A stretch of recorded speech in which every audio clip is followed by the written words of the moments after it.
I had the privilege of seeing Star Wars The Last Jedi over the weekend, a movie starring Daisy Ridley, John Boyega, Oscar Isaac, Mark Hamill, Carrie Fisher, and Adam Driver. It's the sequel to 2015's Star Wars The Force Awakens. It tells the story of Rey, who's training with Luke Skywalker, convincing him to rejoin the Resistance, and that of the Resistance, including Finn and Poe, who are being hunted down by Kylo Ren and the First Order. It's important to say that there aren't any bad performances in this movie. In fact, that there are a few that particularly shine. Daisy Ridley once again proves to be remarkable in her role as Rey. Adam Driver provides a take on Kylo Ren that is mesmerizing, and coming out of this movie, he's one of my favorite characters in it. Carrie Fisher's last performance as Leia Organa is one that will be heart-wrenching, and it's fair to say that she delivers a performance worthy of the legendary character she's established.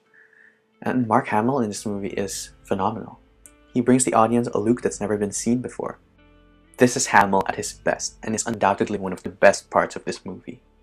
Oscar Isaac's Poe Dameron's very good as well. He retains a lot of the charm that he had in the first film. And likewise, John Boyega's Finn is just as enjoyable to watch as he was in The Force Awakens. The new characters added to this universe were fine. Kelly Marie Tran, Laura Dern, and Benicio del Toro's characters were alright, although the three were involved in some of the film's weaker elements. In a way, the story is a mixed bag, as the way this movie is structured is like two movies going on at the same time and reaching the same climax.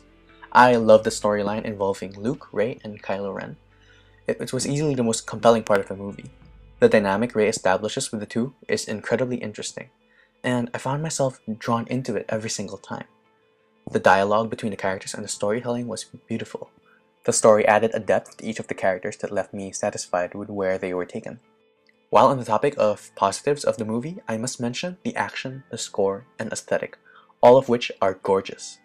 The fight scenes are extremely visceral and are some of the best in the franchise. And John Williams once again delivering emotion pound for pound with a score that oozes quality.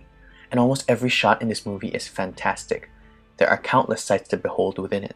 And thus moving on to the negatives. The other story in the movie, not involving Rey, is significantly weaker. Poe Dameron's arc in the movie is the best thing to come out of it. He starts off as a very distinct type of character and has to deal with certain things throughout the film. However, storylines involving Rose Tico and Admiral Holdo were a little weak and could have been written better. Those are probably the things I don't like the most about the movie.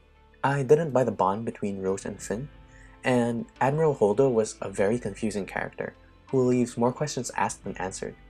It just felt as though the movie slowed down significantly whenever it tackled these storylines. There are other things I didn't like about the movie, such as some questionable decisions, and other things I can't go into without disclosing spoilers. To me, it's a real shame that the negative parts of the movie stand out so much, because the positives of the movie, when they hit very high.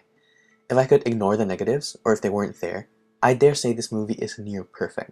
But alas, I can't. You have to take what you're given. That doesn't change the fact that my viewing of Star Wars The Last Jedi was one of the best viewing experiences I've had in my life. My jaw dropped countless times. My heart was racing, and I was absolutely thrilled by the movie. And I'm happy to say that the negatives don't detract from that feeling. It's also important to note the perception of the movie at this point in time, as the movie is probably the most divisive Star Wars story in history. And it's fascinating. I've met people who've disliked the movie, and hearing their opinions were very interesting. I can accept that people dislike this movie, and I would love to hear more opinions and go into discussion about it. But in spite of this, I still stand firm on my perception of the movie. I'm usually asked to assign grades to movies when I talk about them, so if I had to, I'd say that The Last Jedi is an 8 out of 10 movie. Despite some parts of the movie that detract from it, it resounded very well with me, and I firmly believe that what the movie does right far outweighs what it does wrong. So yeah,